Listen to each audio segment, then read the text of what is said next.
Walt Clyde Frazier played the best basketball game you haven't heard about. Now, I know I'm making an assumption about what you know about basketball with that statement, and that might not totally be fair. If you're watching this, there's a decent chance you're subscribed to me, which makes you smart and cool. If you happen to be a Knicks fan, you probably know more than most about our subject today and where I might be going with it. But the rest of you rubes are still in the dark. Simple-minded fools. And I take pity on you. You know, I was dumb once too. Not as dumb as you, obviously, but still. I've been there. Not knowing things. So take my hand, dear viewer, and allow me to deliver you unto enlightenment. You probably know Clyde Frazier best as the color commentator for the New York Knicks. You probably know him for his Clydeisms, his eclectic diction, his articulation and inclination toward rhyme. Penetrates, creates, rising on peculiar. Ain't that peculiar? You are probably also aware that he is one of the most fashion-focused broadcasters in the profession, an aspect that has even spawned a website dedicated to cataloging and rating his fits before every Knick game, going all the way back to 2013. Most people think he's great, a true authentic, a genuine article. Some people, like a stupid Philly sports fan friend of mine, thinks that he talks like Dr. Seuss and dresses like a cartoon character. Such is the duality of man. You probably know too, Clyde Frazier's reputation as a Knicks legend, the floor general for both of the Knicks championship squads of the 1970s. And thus, our lesson begins in earnest. My dumb Philly friend was right about one thing. Clyde Frazier is, and has always been, a character. Now, before we even get into the ball he played, you gotta know one thing. He was fucking cool. That was literally the title of this section in my outline. He was fucking cool. He has always been a fashion-forward individual. He exuded the style of his era. Mink coats, fedoras, suede, the absolute chops this guy rocked. He was the definition of old school cool. And he was like that pretty much when he came into the league. One day in 1967, his rookie year, Frazier came to the Knicks facilities in one of his signature get-ups. A team trainer named Danny Wellen beheld the sight and remarked that Frazier looked like Warren Beatty's character in the new film, Bonnie and Clyde. The name stuck. Okay, so he's the point guard of the New York Knicks, was an absolute trendsetter, and was nicknamed for a bank robber. Can this guy get any cooler? Yeah. He drove a silver Cloud 3 Rolls-Royce painted Antelope with burgundy hood and sides sitting atop white wall tires. Even still, he would often ride the subway to games and around town just to soak up the energy of the city. He's the first NBA player to ever get a signature shoe, the Puma Clydes. Of course, they were suede, and of course, he is reported to have never played in the same color variation twice. The bedspread in his Manhattan penthouse was white mink, and the wall and ceilings of his bedroom were mirrored. That's how cool he was. And in case I have to spell it out for you, Clyde Frazier fucked. He was living the lifestyle, a famous bachelor living in New York City in the 70s. Like Dominique Wilkins, Clyde is one of the NBA's all-time underrated philanderers. If you take anything away from this video, I want it to be that Clyde played the best Game 7 in a finals ever, which we're getting to, and that he fucked. And while we're on it, I had this thought, and now you have to have it too. How often and how thoroughly do you think they cleaned those mirrors? My guess? Not enough. He was the Joe Namath of the NBA, a New York City icon. But Frazier was like good. Like really good. Just how good, you may ask? He was the starting point guard for two NBA champion Knicks teams, one runner-up, should have won Finals MVP in 1973, was a 7-time All-Star, the All-Star Game MVP in 1975, made 4 first and 2 second All-NBA teams, and made 7 consecutive All-Defensive first teams. He retired as the Knicks' all-time leader in points, games, minutes, and assists.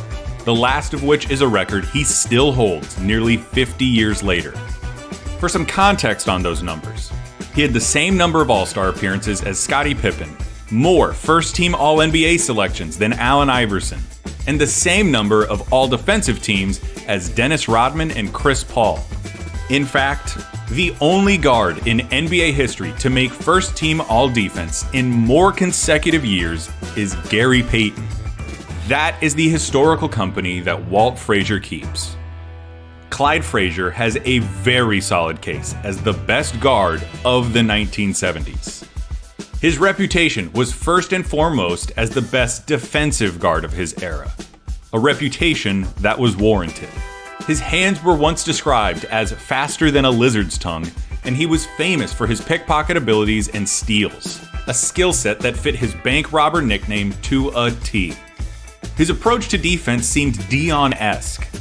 Make the opponent think they have space, lure them into a false sense of security, maybe even take it easy on them in the first half, then, at the most critical time, jump the lane, pick their pocket, turn the tide.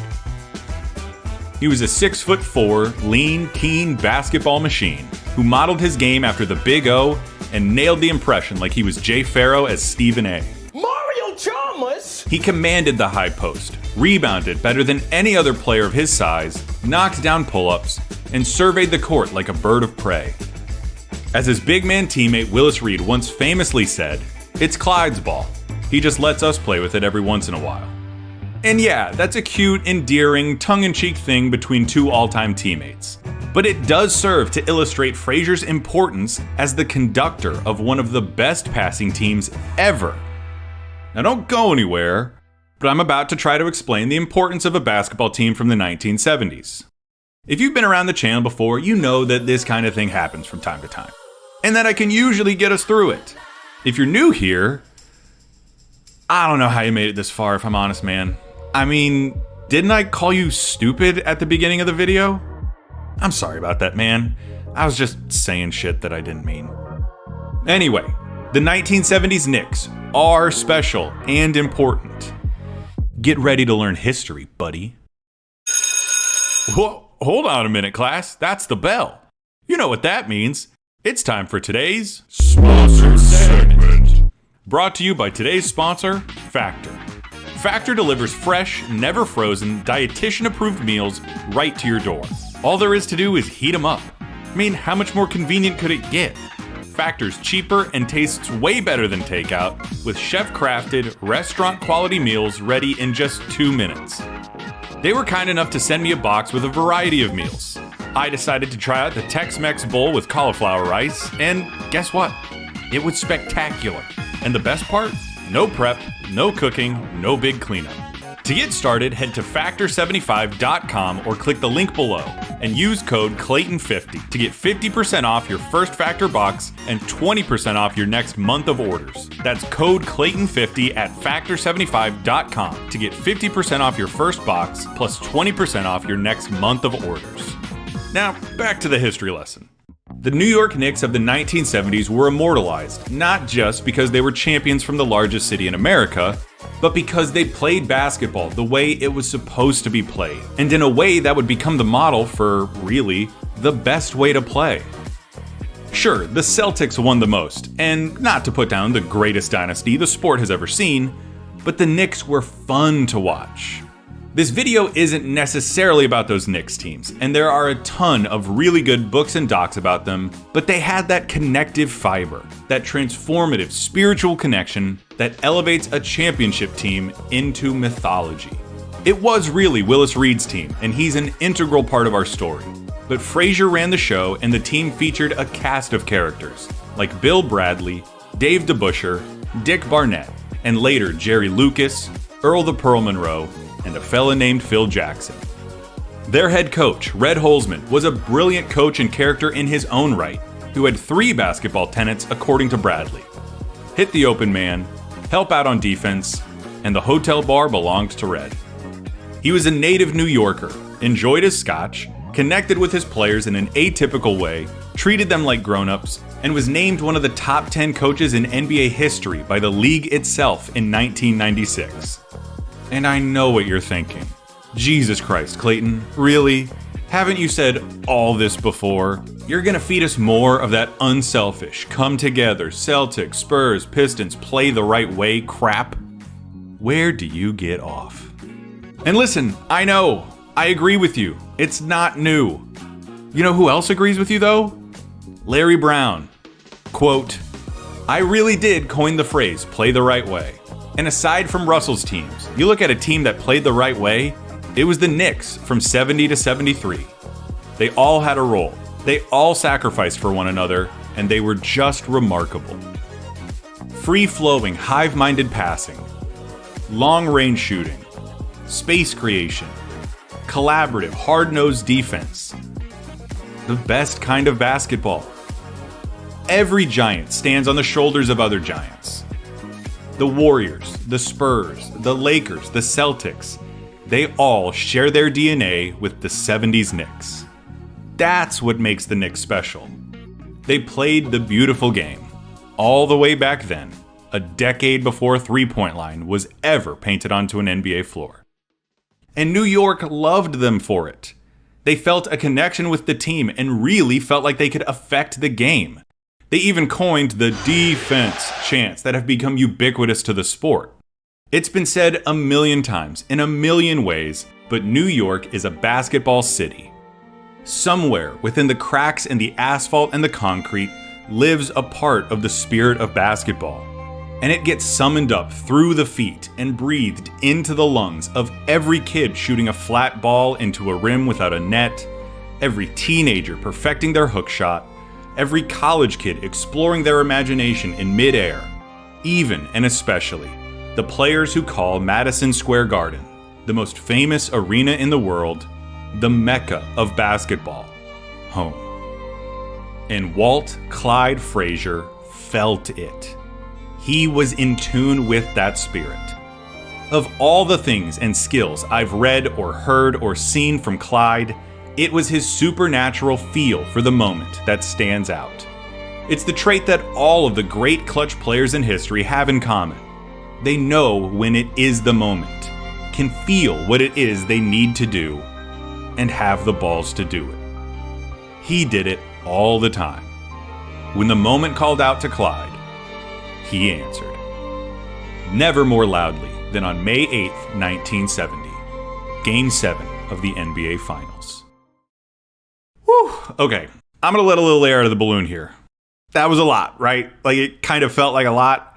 I mean, I meant it, and I'm not gonna apologize for it, but let's cool off for a second, because honestly, the game in question was a bit of an ass-kicking. Did you know that Clyde is celibate now and drives a Nissan Pathfinder? I'm just kidding about the celibate part, dude. He's Clyde Frazier.